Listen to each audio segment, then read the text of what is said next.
we're already past it'll just have to figure itself out while I'm doing my intro here. Okay, I'm hitting the start webinar button.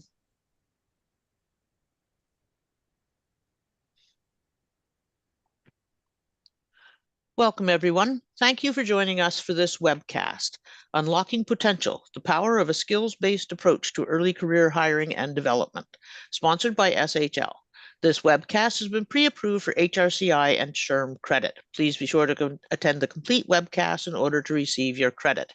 If you have any questions during the webcast, please click on the Q&A tab in your webinar controls and type them there.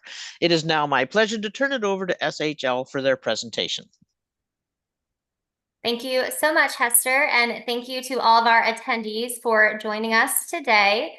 Want to point out that the chat is enabled, so please feel free to drop in where you're visiting us from. Would love to interact with you all, hear more about who's with us today. So would love to see in the chat throughout this conversation. But my name is Kristen Cooper. I lead solutions consulting for North America here at SHL. Joined by an esteemed panel here, and I want to hand it over to everyone to introduce themselves. Elizabeth, I will start with you. Hello, everyone. Elizabeth Diley. I lead campus recruiting at General Mills based out of Minneapolis, Minnesota. My team is responsible for the hiring of interns and all full-time hires directly out of undergrad, MBA, PhD, as well as taking care of our summer internship program and doing all the events and all of the planning from an enterprise-wide perspective. I've been with the company for 16 years, and most of my time has been in early career talent or internal mobility, and excited to take the time and talk with you all today. Thank you. Ryan? Hey, everyone. My name is Ryan Bash. I am the Director of Talent Acquisition at BCG, Boston Consulting Group, also based in Boston myself. BCG is a management consulting firm. We have a presence in over, I think, 50 countries, 90 offices, 25,000 employees, all that fun stuff. I, in particular, oversee our screening and selection strategy for North America. And just by virtue of our hiring, that touches a lot of kind of the early career roles. When thinking about screening and selection, obviously that touches on both the analytics and reporting, but also the tech stack that really enable us to meet our recruitment goals. So I'm sure we'll get into that in much more detail, but happy to be here today. Thank you, Ryan. Brian, I'll hand it to you.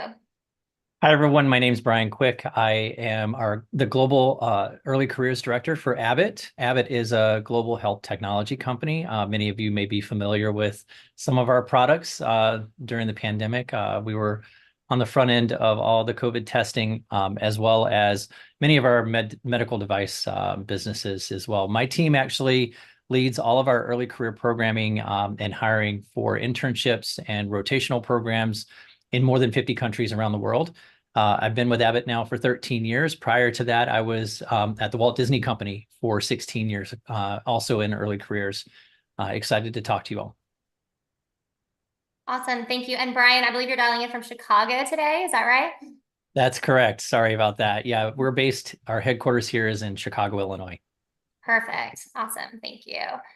And as I mentioned, my name is Kristen. I sit in Auburn, Alabama. Part of my interest and passion for early careers, lived in a college town for many, many years, and jump into the early career space today with you all. We also will talk more broadly about skills. Know that many of you all who are attending might be in more of a talent acquisition function or talent management. So we want to talk about skills more broadly as well. In case you have not heard of SHL, we are a talent analytics company. Most of our tools are powered through psychometric assessments or interviewing technology. We have over 50 million assessments per year. So every second of every day, someone around the world is completing an SHL assessment. So lots of rich data that we're able to pull insights from. But again, the topic for today is really focused on your programs and bringing them to life for our attendees. Speaking of where we're all dialing in from, I know that Brian, Elizabeth, and I were together in person last week in Phoenix for the National Association of Colleges and Employers Conference, so NACE. So anyone in the early career space, it's a great organization to check out. many days of learning, and Brian and Elizabeth were both presenting as well. And Brian, I know you actually hold a position on the board, so I'd love for you to share with our audience a little bit about NACE and anything that stood out to you from last week's conference. Yeah, thanks, Kristen. Yeah, so as Kristen mentioned, NACE is really the governing association for our profession in early careers. And if you are not involved in NACE, I would encourage you definitely to get involved, especially if you're in a TA organization that has an early careers program. There are a lot of professionals, not just on the recruiting side, but on the college side. NACE touts that we are the platform to engage and connect universities and colleges, both at the 2-year and 4-year level, to employers. And it's oftentimes a space for a lot of great best practices and benchmarking. Kristen mentioned the conference, which is held annually. Next year's conference actually will be in Philadelphia. So it will be my last year on the board of directors for NACE, but Philadelphia will be the first conference we've had on the East Coast in many years. So hopefully many of you will have an opportunity to attend that conference next June. Awesome. Thank you, Brian. And I love the activity in the chat here. Thank you all. Yes, looks like people are dialing in from around the United States. So happy to have you all here. If anyone was at NACE, please do feel free to drop it in the chat. We'd be curious to hear. Elizabeth, what stood out to you from the NACE conference last week? Were there any major themes that you heard or insights that you walked away with? Yeah, I do think this notion of skills-based hiring and how companies are adapting to that was a big discussion among my peers. And also, it kind of goes hand in hand about how we're thinking about our programs too, and how we're thinking about our hiring. And so that was another theme that I picked up on is, we are very much 4-year degree folks here at General Mills, and we're thinking about, how do we think about our roles differently? What is that going to look like in the future? And I hear a lot of companies thinking about that as well, of like expanding maybe to community colleges, 2-year degrees, and some jobs even rethinking, do they need degrees? And so thinking through our current, a lot of companies are thinking through their jobs and really redefining what the education requirements are around some of those. So I think that was something, and AI obviously was another thing that came up quite extensively among just the different sessions, but also just, in group chats and things like that as I connected with people through coffee. Yes, very good point, Elizabeth. And I am curious, for those of you who are attending today's session, if you are involving skills and incorporating skills into your talent processes at all, we do have a poll question that I would love to turn on. And if you have a moment to respond to our first poll, we can get a better sense for you all. So you can see the first poll: what is driving your skills journey? So would it be around inspiring employees and teams to deliver their best? Is it really thinking about the future of work? Are you potentially using skills to increase fairness or inclusivity? Or maybe you're not necessarily looking at skills in your orgs, in which case you could type other or push other, and then feel free to drop in the chat. We'll give you a minute to respond. So if your organization is considering skills, which again was a main focus for today's webinar, and looked like we had a lot of interest in this topic. Yeah, Kristen, I'll add, as everyone is putting in their answer here too, Brian touched on this, but the nice thing about NACE too of attending is you get colleges and employers in the same room together. And I think that was, another big takeaway for me is the things that I just described were things that we were all talking about, where we're talking with our college partners and thinking through how we adapt to the changing environment with our college partners as well, which is a really cool thing that NACE does. Yes, very good point.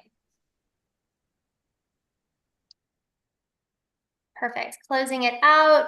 Oh, pretty relatively even split. So we have about 35% of you said option 1. So having teams deliver their best. The highest respondents was 45% said preparing for the future of work, 23% leveraging fairness and inclusivity, and then 18% other, which we will monitor the chat for. So very good to understand, really preparing for the future of work. And Kristen, I think this is really interesting, that poll, right? It really shows, I think, what we're going to talk about today, which is that I think a lot of employers are looking at skills-based hiring to not just solve one need, but to solve multiple different potential issues or challenges that you face in your talent organization. And I think that poll really highlighted that there are multiple approaches, there are multiple things that you might be looking to measure in terms of success.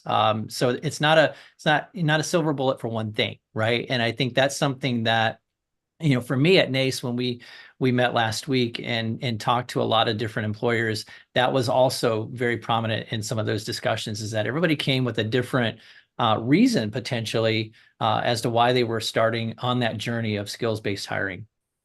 Yes, very good point. And Ryan, I know that you have been very busy at BCG with your strategy and lots of exciting happenings in your world. So would love to turn it to you, Ryan, to share anything related to skills and strategy for our attendees. Yeah, no, absolutely. And I was actually going to echo basically what Brian said, which is when I look at that list, I sort of nod my head. And, if I had to select one of those, I would actually struggle, because I do think you can select all of those. And then in the chat, I saw Daryl mentioned, reducing barriers for qualified employees. When we think about shifting towards more of a skills-based approach, especially within a professional services firm, I think we really view it as an opportunity to open up the aperture really at the top of the funnel, so that we can really make sure that we're casting as wide of a net as possible, and shifting maybe away from some of that old school approach of looking at kind of tiering schools, or really trying to kind of leverage the old model there. And I think just the other important element to highlight is really trying to align that with our strategy of meeting diversity aspirations more broadly. So not just kind of race, ethnicity, and gender, but also thinking about backgrounds, experiences, intersectional identities, whatever else it may be, that really just help to kind of build out a more robust program and bring in those diverse perspectives.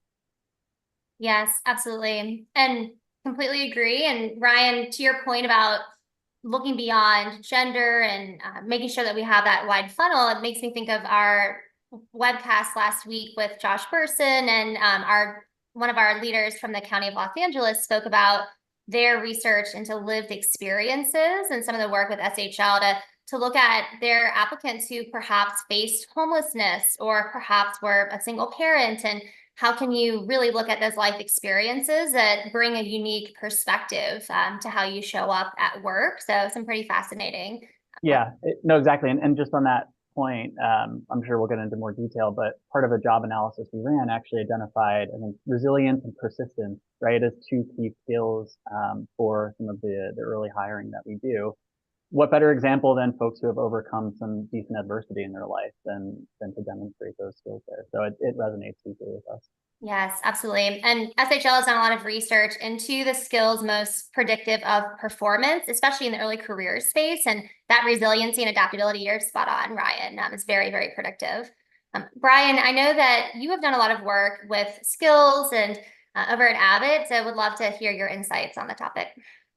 Yeah, one of the predicates that started us down this path in terms of a skills-based approach was when we started to look at the talent shortage that we had in STEM roles. Abbott's a STEM company. Literally everything we do and touch is STEM at Abbott as a health technology company. And it's not just an Abbott issue about the STEM crisis and that there is a shortage of STEM talent out there, but when you start to look at how are you attracting talent into the organization and how are you assessing that talent, we wanted to take a different approach, because we found that we needed to look at this differently in terms of how we were assessing in the past. We were using the traditional method of campus recruitment and looking at the same criteria that I feel probably many of you have in the past as well, GPA and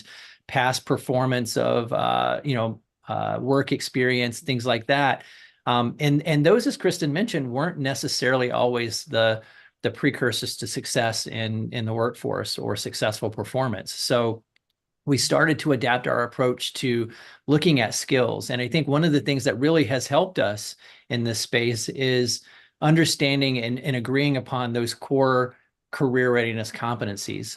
And NACE is, I know we've talked about NACE a lot in this call, but NACE actually has a set core competencies for workforce readiness that, I would encourage you, if you go onto their website, you'll see those competencies, and we have circled around those specific competencies to hone in on and expand out on specific skills that we know we want to have our early career goers, target in on and actually develop as strengths.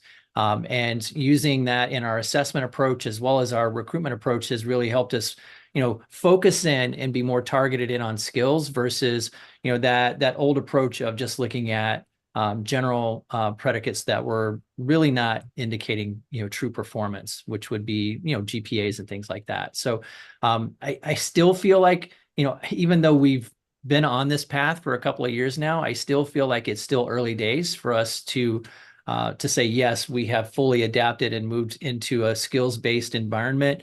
There are still spaces and businesses across all of our organization that are in different places along that journey. And that would be also a message that I would say today to each of you, depending on the size of your organization.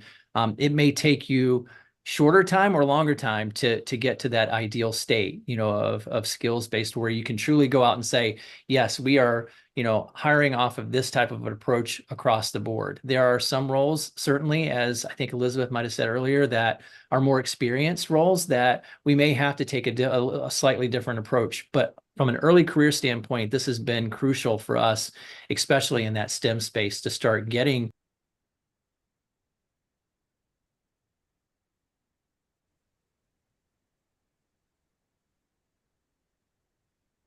Oh, apologies, Brian. I might have muted you. There we go. No worries, no worries.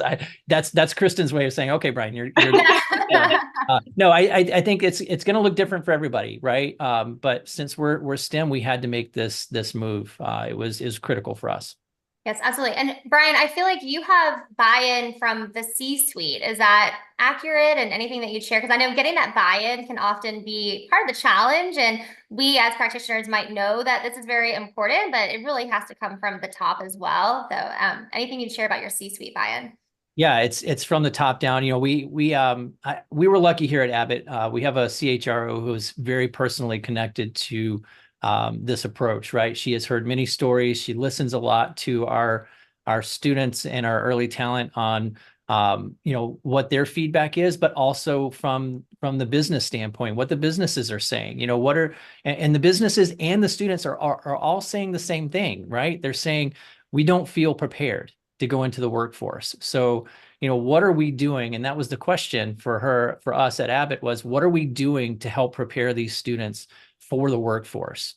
And that was another precursor for us to go, what?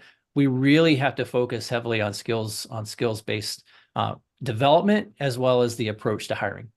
Yes, yeah, absolutely.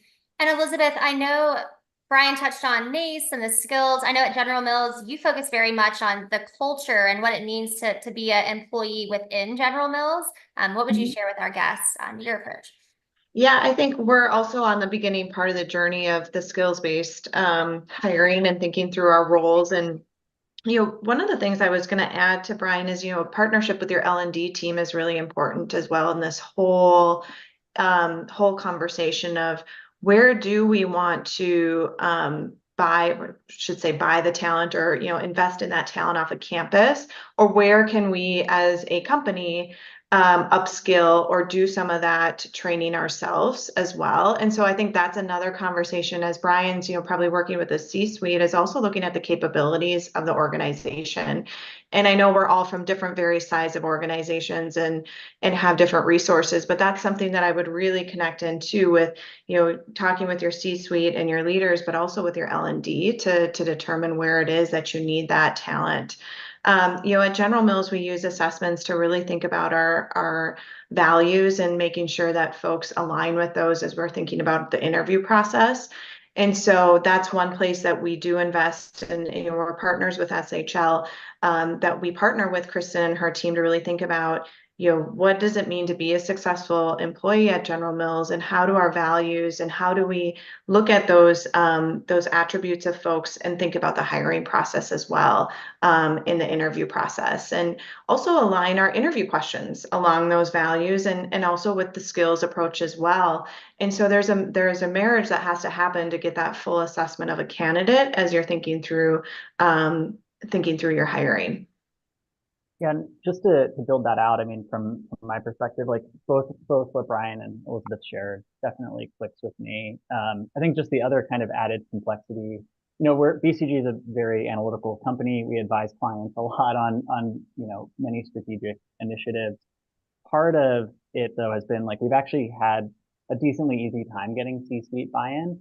It's then been kind of working across all of the different kind of business units and internal folks to make sure that we're aligning, our internal people analytics team with our talent managers, with our DEI folks, with legal even on certain aspects of it, and that we're also being patient enough because of the long lead time. Often, it's very much like steering a barge in some ways, right? Like you're making these incremental inputs, slowly seeing the ship turn, and you want to make sure that you continue to be on the same course. So it's one of those things that, again, given the size of your company, there may be various levels of complexity and lead time involved in that, but that's certainly very top of mind for me in my role. Yes, Ryan, completely agree. And I can say I know I've learned a lot from you, Elizabeth, on marketing and brand. And I just really think that if you can have the one pager, the charter of what you're doing and why, and that shared understanding. We have some clients who will have a project name for an initiative around this, and you say the name and everyone knows exactly what you're talking about. I know for many of you, it's these global organizations, it can be hard to bring people together across time zones and so forth, but I would really encourage you to try and have that brand around what you're doing and make sure that you're communicating consistently. Yeah, and I share this often when I speak on panels is, folks in early career or in TA are on the front line of learning about this and have our relationships with our partners and our schools. And really, I feel it's my job and my team's job to continue educating my organization around what's happening on campus and what's happening like with Gen Z, and really being that connection into the external market. And that's something that I think is really important for TA teams, is we're experts in that field of what's happening in the market, what's happening with the new generation into the workforce. And then really, we do need to do some circle back with our folks in L&D and with our business to see what has happened over the past couple of years and maybe some gaps that we're seeing. And Ryan touched on this too. You have to be patient too, because you're seeing trends and things happen where then you can come in and course correct. And it's not lost on any of us that a lot of these students coming into the organization now either went through the majority of their college through the pandemic or their formative years in high school as well, and thinking through what gaps there are as we're onboarding folks and coming back of 1 year, 2 year, 3 years later to see if there's still things that we need to course correct. Because hiring is very different today than it was last year, as it was the year before. And it's going to continue to be very dynamic over the next few years because of what we all went through over the past 5-6 years. Hey, Kristen, one of the things too that I think, just to jump off what Elizabeth's saying, she's absolutely right. I think, one of the interesting parts of my role, and I would think Elizabeth and Ryan are probably in the same position, is you're almost set up as a business development lead when it comes to launching an approach like this, right? You need that business development person, that evangelist that is going to be pushing the businesses to see this approach, listening to them, working with business HR, all of those people that Ryan and Elizabeth talked about to help guide and steer this ship, right? Because it takes that type of leadership, that business development model to get something like this off the ground, no matter what size organization you are, because of all the complexities and all the priorities that are going on that Elizabeth mentioned, especially with some of the change over the past several years, having that steering, that guiding person that's in that role, I think from my perspective has been very critical in getting this off the ground here. Yes, completely agree, Brian. And my mind goes to just the change management required as well. And I've seen some clients that have tried to roll out a skills-based approach, and then they actually look at their direct placement policy or their posting process, and you're actually preventing people from moving depending on some of the details and how your programs are structured. So really encourage you to think about that holistic approach. And then also, Elizabeth, you touched on the learning and development, and it's one thing to surface to candidates or to your employees where they might be a great fit within the org, but if you don't have the ability to train them or reskill them and to equip them for that next role, then it'll just lead to frustration. And I speak from personal experience at one of my former companies, and just really important that you have the infrastructure to actually train and reshift people if needed.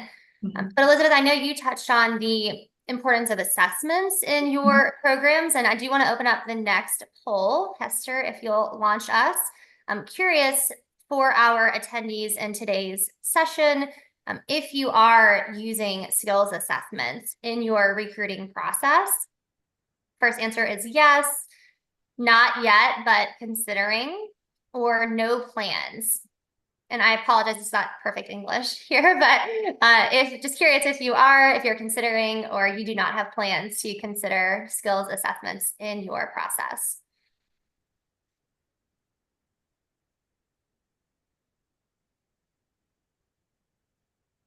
And also, while we're collecting responses there, also want to remind of the Q&A functionality here. So you are able to submit a question to us directly, and then the panelists can view it, and we will have time for open Q&A in just a couple of minutes.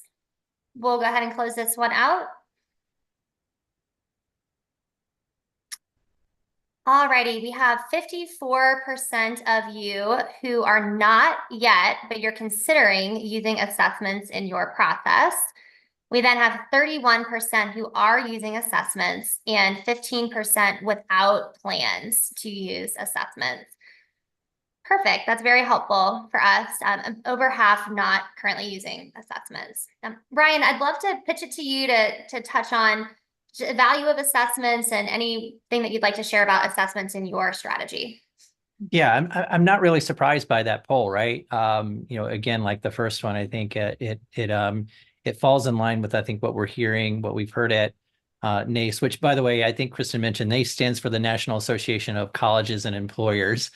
So just to call that out again, but I think it's not surprising because we've all been down this path of whether or not assessments are a right fit for our organization. What I would say is, what made us decide at Abbott to go with an assessment tool was actually not to assess performance. It was a developmental approach. So we have used assessments at the beginning, the middle, and the end of our early career programs. So at the beginning, it's an assessment that's designed to help them understand their behaviors, and conduct a little bit of self-awareness prior to going into a program.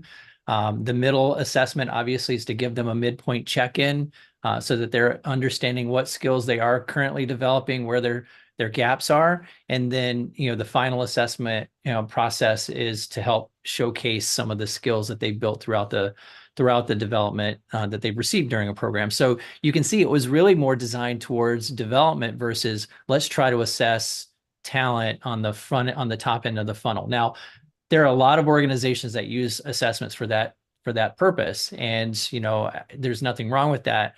We just decided that we were going to take more of a developmental approach and use it as a skill development tool versus an assessment tool to go out and look for talent. We have used a skills-based approach in talent acquisition and acquiring talent, but the assessment piece is really more on the development side, if that makes sense.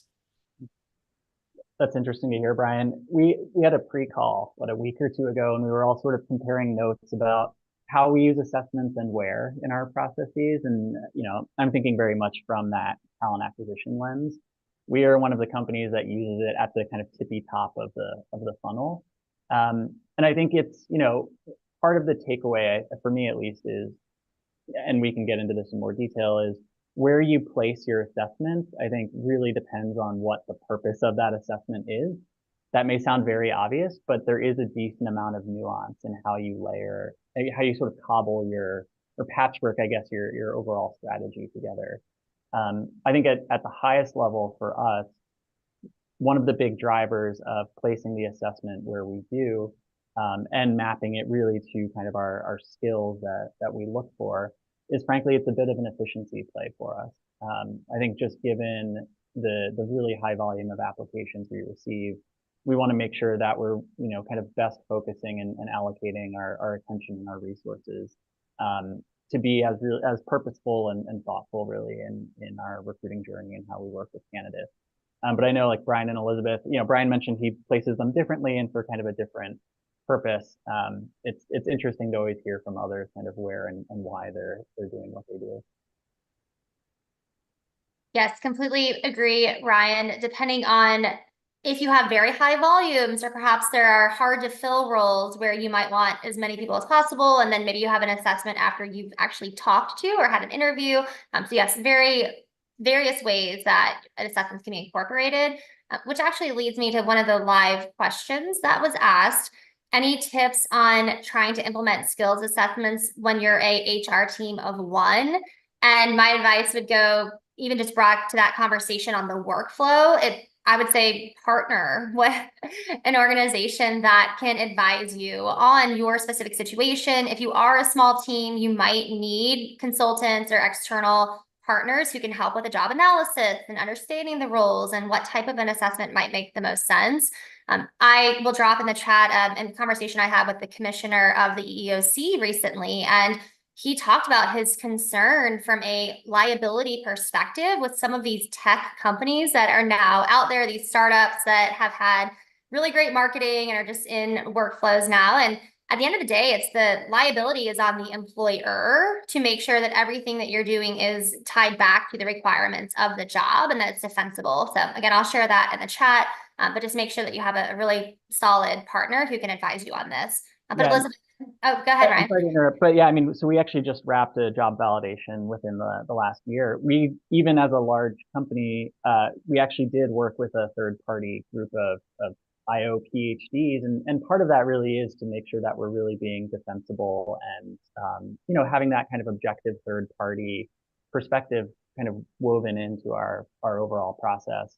The other piece that I failed to mention when I discussed that it was at the top of our funnel is you do really want to be thoughtful about kind of this equity and anti-bias or de-bias lens to using any sort of technology in your recruiting journey.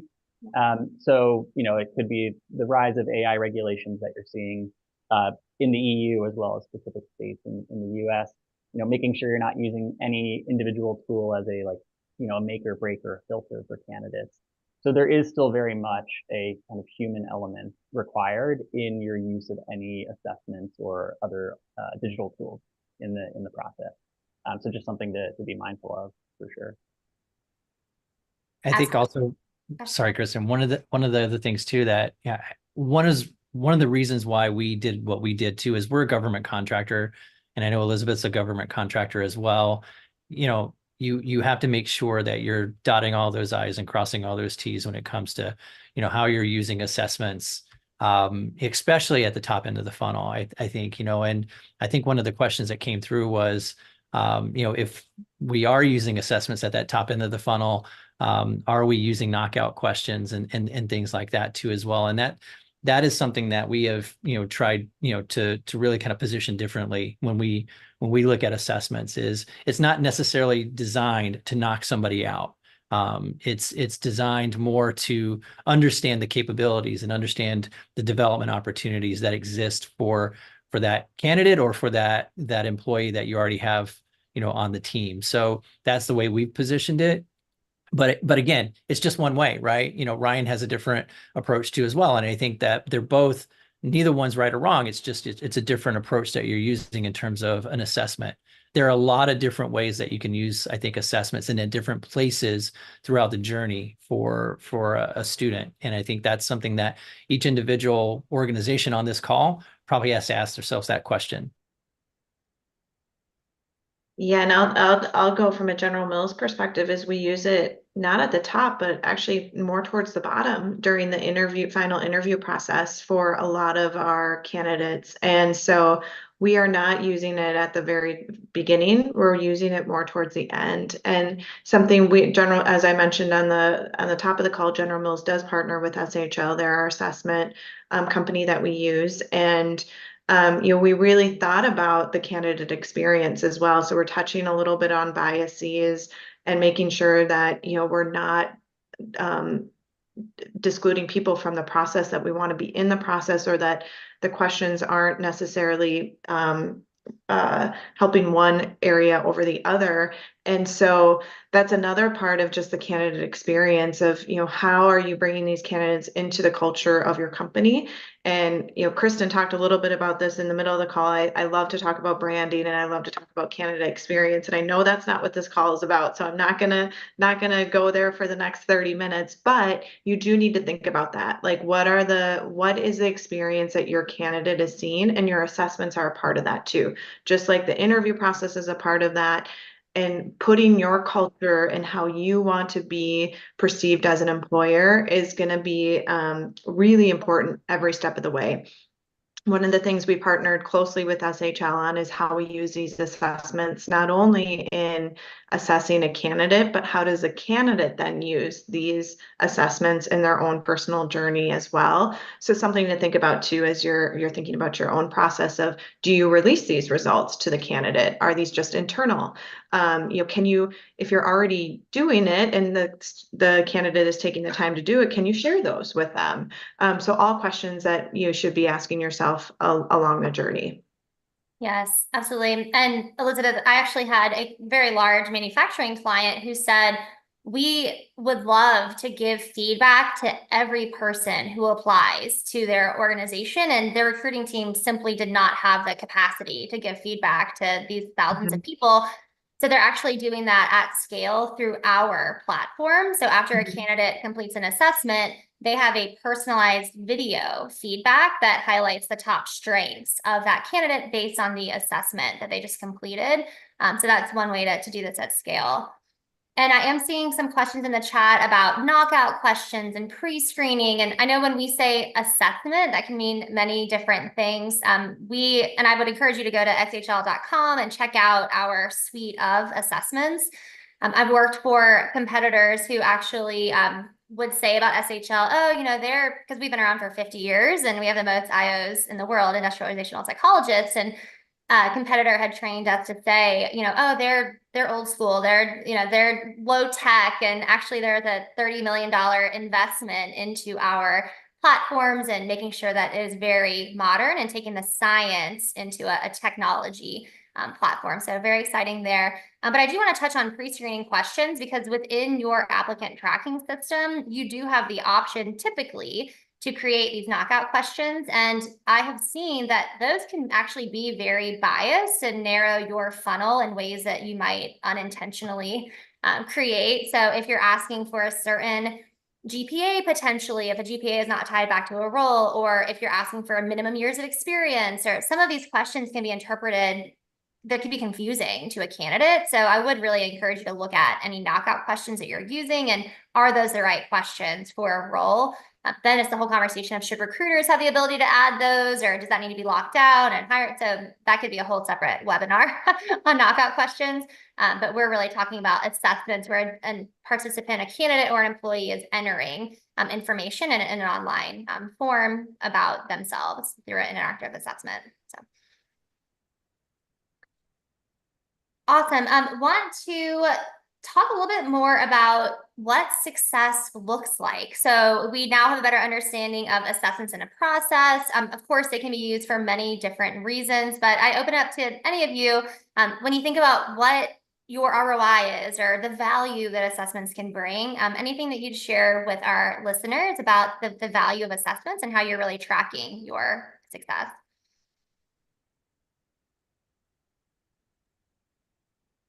I'm happy to go ahead and start it, because I think that there are so many different KPIs and metrics that we all probably track as indicators of success for a program.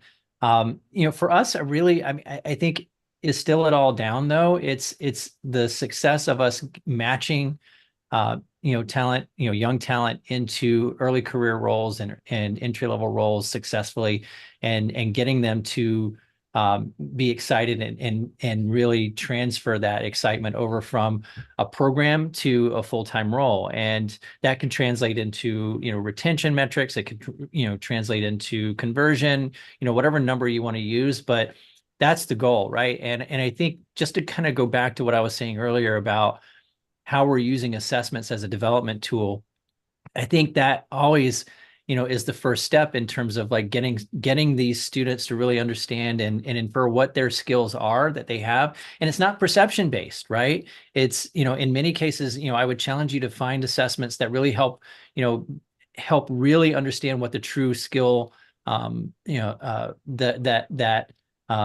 level of skill that they have. Is it a strength? Is it not a strength? And really understand that, rather than it just being their own perception of that particular skill. And I think when you have that dialogue during the early stages of their career development, it helps make sure that the mapping and the framework of your career ladder in your organization is really true to what that talent wants to go into, or at least gives them the pathway to be able to get there. So for us, measured success means we see the output from our programs moving into full time and actually being successful in those roles. So not just the student actually staying in the role, but the business actually sending us feedback that the talent we're sending them is actually working out for them. And I think it has to be on both sides, right? So the business has, our client at the end of the day in a TA organization is the business.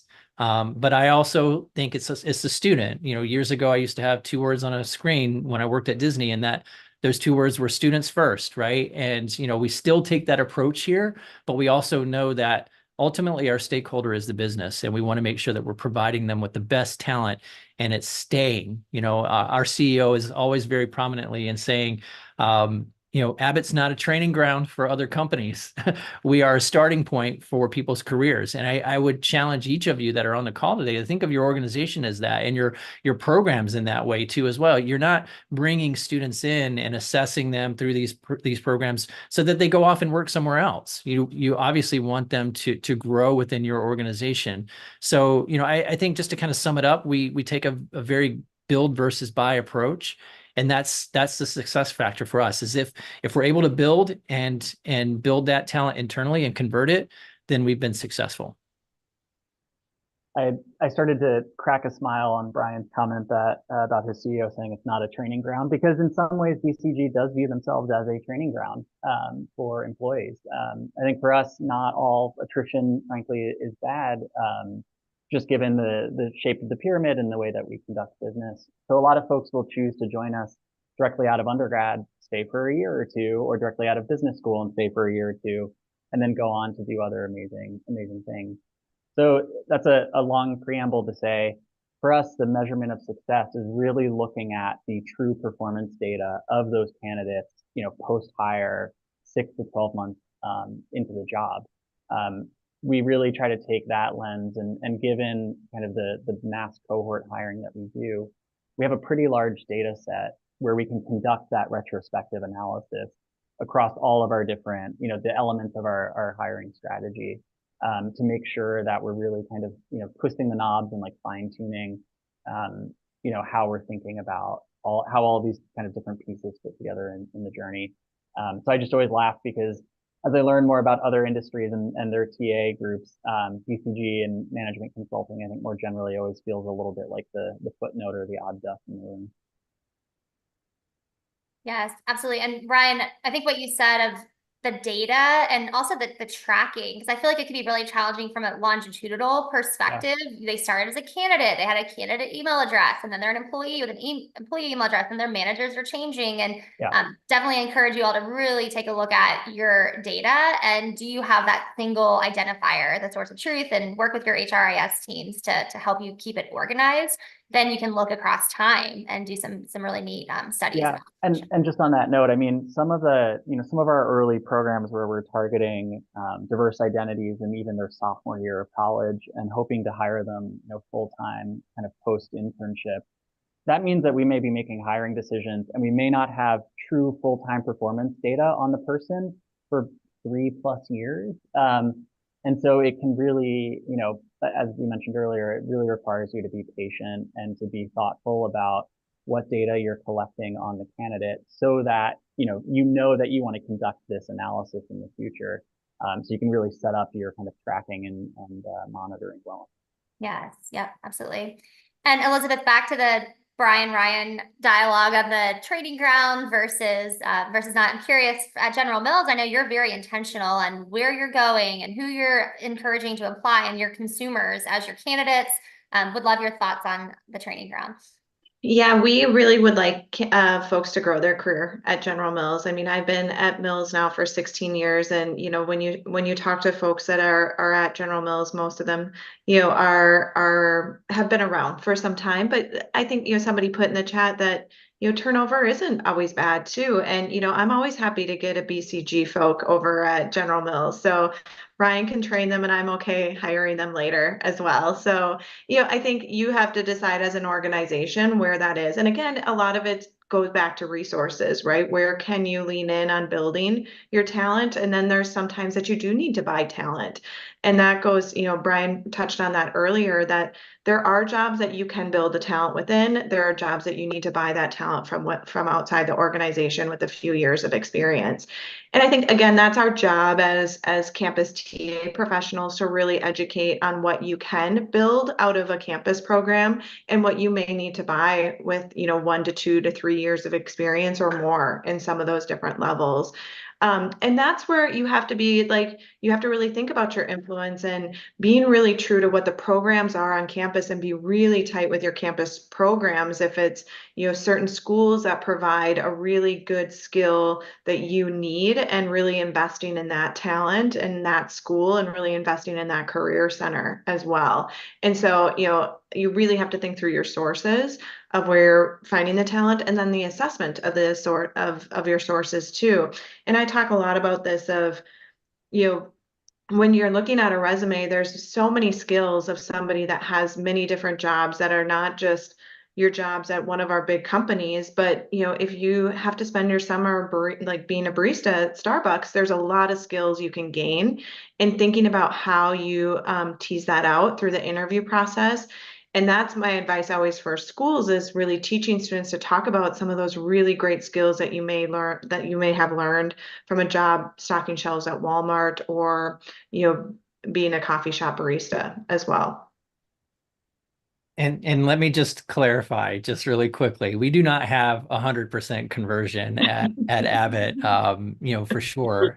So I fully agree with the statement that, there are going to be times when people will leave your organization, even at the, especially at the early career standpoint. And I think the point that I was trying to make is it's around the intentionality of what you're doing, right? So being a lot more intentional about how you're bringing talent in, I think will in turn affect those outputs that we're all talking about. So they may leave, they may go to BCG, or I might get somebody from General Mills that comes to Abbott, and that's all great. But the deliberateness of your program should be there to be able to drive the purpose, which the purpose is in many of our cases is to develop that talent.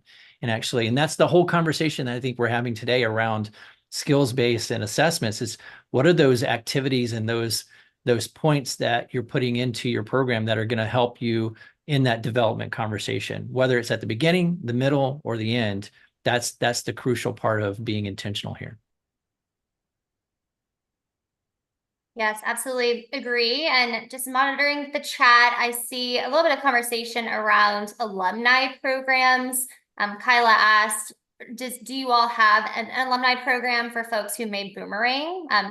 Curious if any of your thoughts on alumni. We partner really closely with the other side of our TA team, the experienced and lateral hiring team, to ensure that we capture data from folks that have left the company that we want to stay close with. And also, we do have different alumni groups within LinkedIn. We don't manage those. I think they're just organically kind of come. But I think it's a really interesting strategy as you think about folks, growing up at a company, then getting different experience and coming back. And there's a lot of success in that, I feel, of folks that have done that and get different experience. And I would really say for those that lead TA teams or lead areas of the TA team to really think about how you're partnering all together as one. Or even if it's the silver medalist on campus that you weren't able to extend an offer to because of volume, or they had to say no because of a location, or everybody has life happening going on, and there's that one candidate that you lost out on or said no to at the time. Keep in touch with those folks because they can definitely be a great strategy to come back to. Yes. Yep, absolutely agree. I know at SHL we've had many boomerangs, and yep, they go and get different experience and come back. So I completely agree. I was not planning on sharing my screen, but I did receive a direct message asking about assessments as a data point versus inferred data. So I just wanted to touch on this because I do think it's a really good question and it comes up often. There are many different ways to collect data. So inferred would be more of the web scraping. So perhaps you're taking a candidate's resume and looking at what they've done in the past. I personally think that can be challenging from an early careers perspective because I might have no work experience. I might have very little on my resume. When you think about assessments, you're really thinking about the potential and what might someone be able to do in the future. And then there's also self-report. So that's kind of going back to the pre-screening questions. Maybe you're inputting what you have done or an open field, or even if you think about performance management, there's self-report, perhaps you're rating your proficiency in a certain area. So again, there are many different ways to collect data, but we really believe that the value over time for an objective assessment is really critical. But Ryan, I'll turn it to you because I know that you have a very robust tech stack and many different types of technologies and tools. And I'm curious, how do you balance automation and efficiency along with candidate experience as you're thinking about that entire tech stack? Yeah, it's a good question. I feel like in some ways candidate experience and efficiency go hand in hand, and the real challenge is actually balancing like candidate experience with like data integrity in some ways. So for example, right, like as you think about streamlining the candidate application process, I think the old model, and certainly when I was applying, was you upload your resume and then you basically, fill out those like boxes, or you kind of enter your own information. That's basically repeating your resume all over again. Versus like what we're seeing with some companies now, which is you just upload your resume. I assume there's a parser or some other tool in the back end that sort of fills out the application for the candidate. The challenge with those tools is, do you trust what the candidate is validating as they enter the information? Is that kind of more robust and trustworthy, I guess, relative to some of the improvements that you're seeing in the candidate experience piece?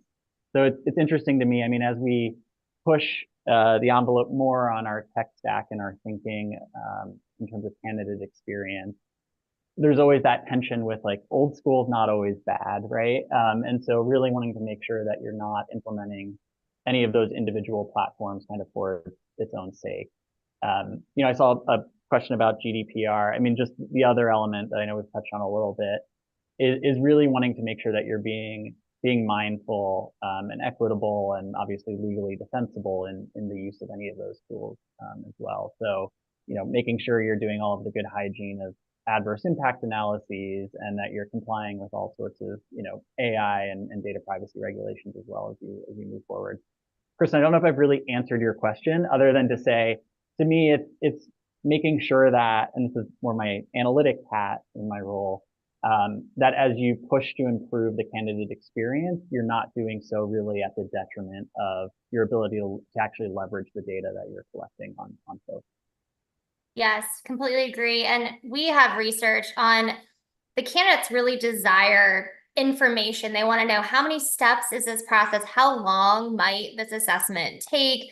as much as you're able to communicate to your candidates where they are, what's next, what's coming. I mentioned giving feedback to candidates. That's really important.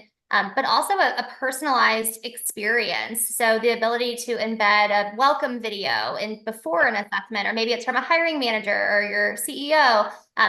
There's data that candidates now, with the push of a button, since you can apply to so many jobs so easily, they're not actually researching. Oftentimes, they might not research your job until they're about to talk to somebody, or maybe even after they've spoken to somebody. So again, it's along their experience, the ability to filter information to them and really personalize it, I think, is really important.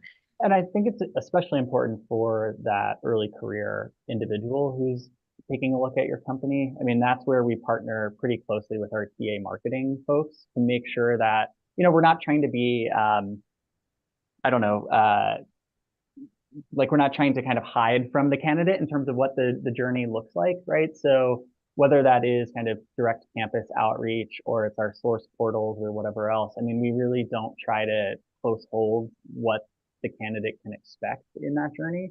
And so I think that's where you really do want to make sure that, especially if someone's applying to their first full-time job, that they have kind of full visibility into what that process will actually look like should they kind of progress with us. Yeah. So that's where it's the analytics, it's the strategy, it's the marketing, like all of that really comes together in that process. Yeah, completely agree. And addressing one more of the questions from the career office side, Elizabeth, I'll hand this to you. Are there any best practices or preparation that colleges should provide to students to excel during the assessment process? Where can they best support employer partners?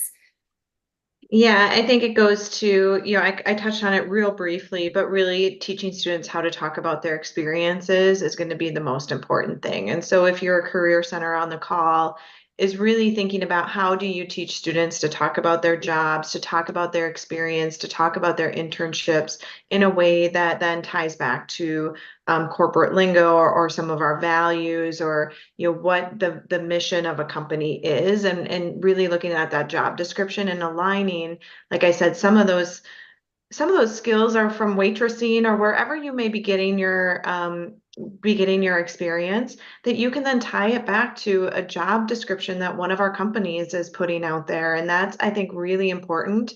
And so as a career center, I'd really advise you to ask students what the job is that they're applying for, and like doing the okay, but you've done this, like don't, this is how you talk about that experience, or, you took a process of, inventory, and you developed a new strategy, and you saved the company $10 every hour, or whatever it is, like putting some actionable things into that. And so that's what I would advise career centers to really think about, those experience, and helping students talk about that, because many are first gen, aren't hearing that language at home.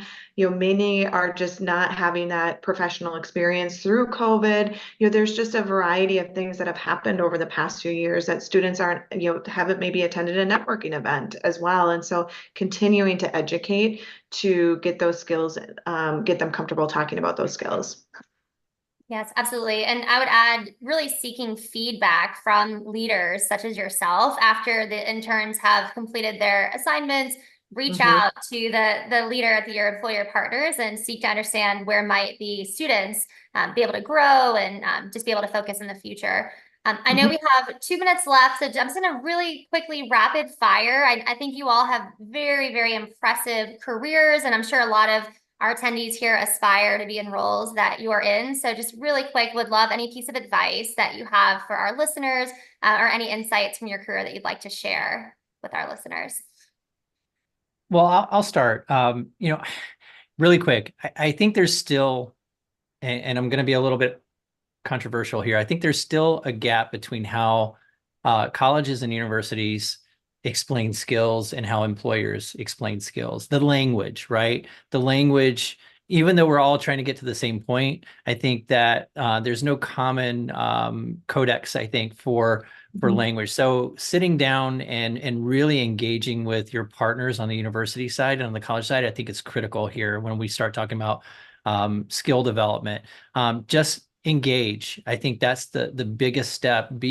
Oftentimes you're going to be that person that's writing out in front and is going to get the arrows in the back when you talk about it. But I think you have to be brave enough to make some of these changes, because it will ultimately benefit not just your organization, but the talent you're bringing into the organization, which is the students that we're talking about here. So Well said. And I would say skills have been happening forever. It's something you're probably all on the journey already and you just don't know it. And like I think it's a buzzword that's been talked about quite a bit lately. But we all have been hiring based on skills for a while. So think about what you're already doing as you think about this topic as well. Yeah, just echo all of that. I think the last piece is you really do want to be able to kind of speak business, right? Like be able to really work with the business side of your organization. And then as I think we've also, a recurring theme here is how interdisciplinary this work actually is across all the different business units in particular. So it's your L&D, it's your people analytics, it's your legal, it's all of those different folks. So it just requires closer collaboration than you may think on its face. Yep, absolutely. Well, thank you all so much for the insights shared. Really important and informative dialogue. Hester, I'll hand it back to you. I'd like to thank our panelists as well as all of you for joining us today. If you're watching the live stream on any of our social channels, you will need to view the archive recording on the HR.com website to receive credit. The recording will be available on the website within 24 hours. Your feedback is important to us. Please take a moment to fill out the exit survey that opened in a new browser page on your computer. This concludes our webcast. Enjoy the rest of your day. Thank you all.